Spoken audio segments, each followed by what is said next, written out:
बिस्मिल्लाहिर्रहमानिर्रहीम। रेहान हाशमी, चेयरमैन बल्दिया जिला बस्ती।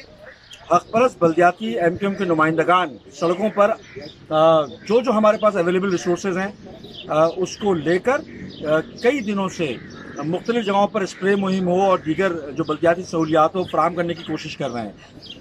अवामुन्नास से भी गुजारिश है, ख़ासतौर पर बल्दिया जिला बस्ती के रहने वाले लोगों से भी, कि बराए मेहरबानी जो गाइडलाइन है, इसका तदारुक है, जो एहतियाती तदाबीर है, वो सोशल डिस्टेंसिंग है, समाजी फासले बढ़ाने का है, वो बार बार हाथ धोने का है, वो अपने हाथ को साफ रखने का है, और किसी भी इज्तिमा की जगह पर जाने से गुरेज करने का है। ये वो एहतियाती तदाबीर है जिस पर अमल दरामद करना है। और साथ ही साथ अपने घरों में महदूद रहें। ये चंद दिनों की मुश्किलात हैं, इंशाल्लाह बेहतर होगा। आप अपने आप को महफूज रखेंगे तो चीज़ें बेहतर होंगी। बल्दिया जिला बस्ती की पूरी टीम अपने अवेलेबल रिसोर्सेज के साथ कोशिश कर रही है कि जो भी हो सकता है वो करें। आपसे गुजारिश है कि आप अपने घरों में महदूद रहें।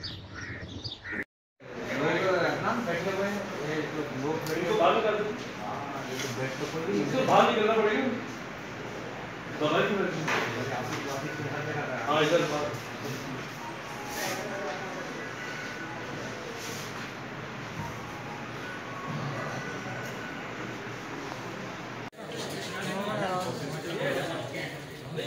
अभी तस्वीर